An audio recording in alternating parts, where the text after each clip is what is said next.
So I've been using the Nothing Ear Sticks for about a month now, and spoiler alert, I think they're great. Okay, so before we go into the reasons why I really like them, I think we should go over the unboxing and the specs of the earbuds. So the unboxing. I'm a big fan of a good unboxing experience, and I feel like Nothing are one of the few companies that are still trying to deliver just that. So if you remember from the unboxing of the Nothing Ear 1s, there was a pull tab that revealed this inner box, which was in this shiny silver colour. It was pretty cool.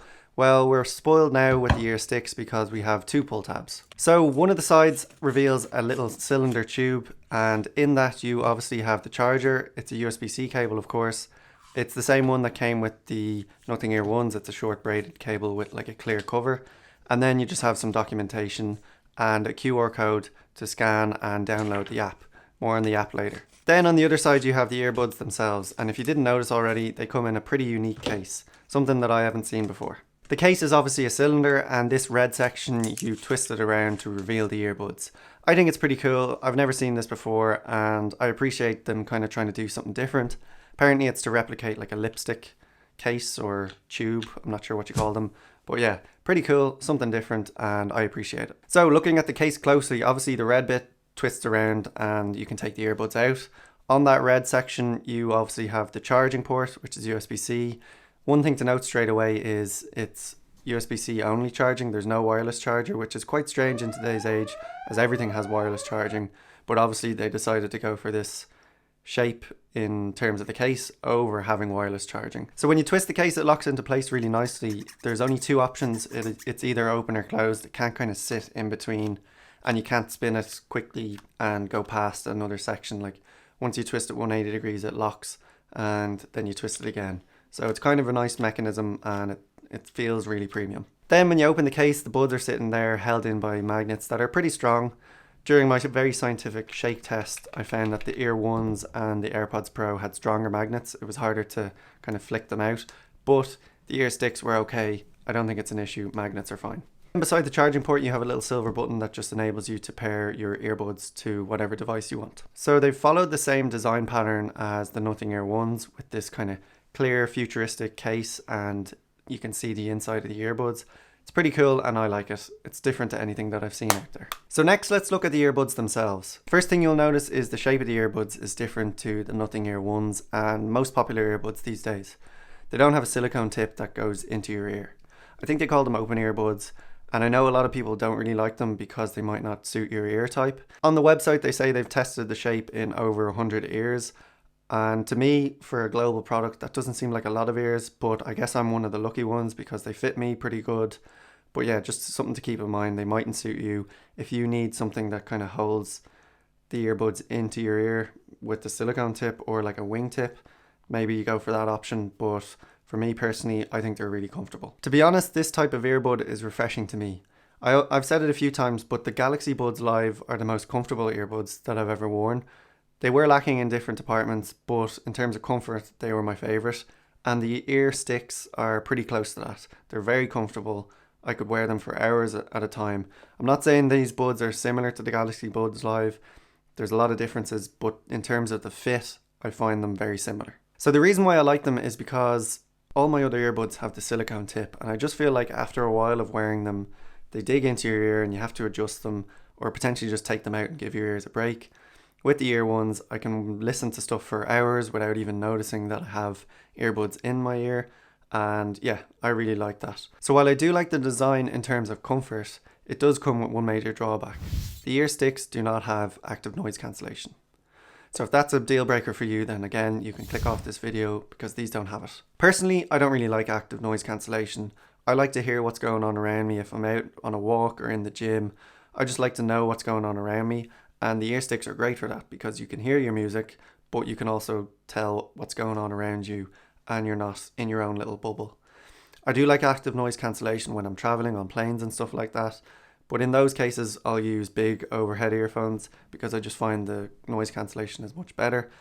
Personally, I've never found noise cancellation to really work on in-ear buds. I just think they're too small. So, the sound quality. I know this is a cop-out, but I'm not an audiophile. I don't claim to know much about sound quality, but to me, these sound pretty good. I wasn't blown away by them when I put them on, but I didn't notice anything majorly bad about them at the same time. I personally like bass heavy music, and I think these deliver on that, but you do have the option to adjust the equalizer in the app, kind of. Which leads me on to one of the major selling points of these earbuds, and that is the accompanying app. So the first reason why I like the app is because it's completely optional. You don't have to download the app to use the earbuds with whatever device you want. You can just click the button on the case and connect it to whatever phone or tablet or laptop that you want. That's great in a world where we have to give our email for absolutely everything and sign up to things and use proprietary apps and stuff like that. I think it's refreshing that you don't have to use it. However, if you do buy the earbuds, I would recommend using the app because it's actually really good. There are two reasons for that.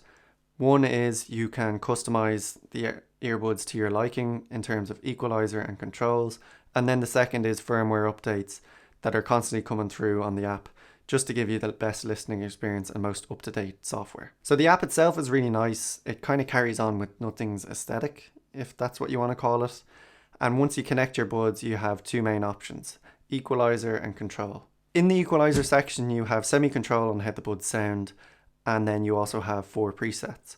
Balanced obviously gives you a balanced sound, and I think it has the best performance in terms of volume, but I tend to go for more bass just because it's personal preference. I also use the voice preset for podcasts and audiobooks.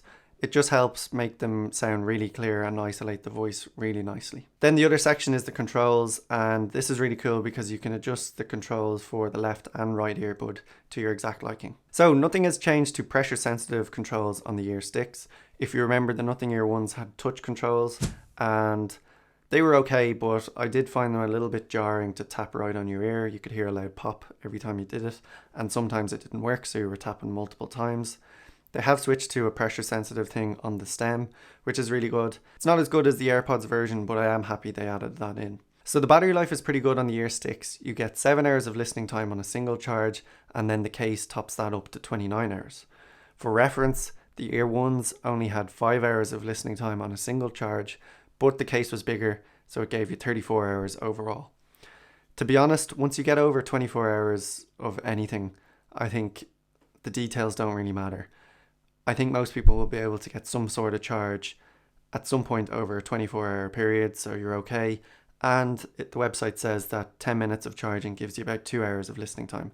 So battery life isn't an issue, and I've been happy with it so far. So when you look at pricing, Ireland always seems to get shafted with tech products, but the ear sticks are $99, £99 and €120.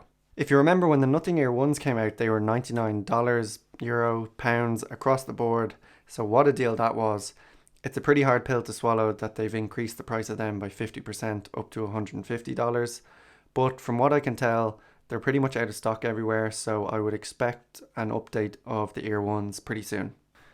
Okay, so obviously I filmed this a couple of weeks ago and I mentioned that the Ear ones were out of stock and I suspected the Ear 2s to be coming out. Well, since then, Nothing have announced that the Ear 2s will be launched on March 22nd, or at least they'll be announced. I'm not sure when they're launching. But I still think that the ear sticks are a great product on their own. They're a budget-friendly option. They don't have too many features, but they're very comfortable and they have a decent battery life. Two things that I think are really important in a pair of wireless earbuds. I'm really happy with them still, and I wear them a lot around the house when I'm listening to music and podcasts, so I still think that they're a great option, but obviously let's see what Nothing come up with tomorrow, because I'm mainly interested to see what price they come out at. I reckon they'll be around the €200 mark because they have said that they've made a lot of improvements in the sound quality. So yeah, let's see what they come up with. But anyway, that's it for this video. Thank you so much for watching and I'll see you in the next one. Cheers.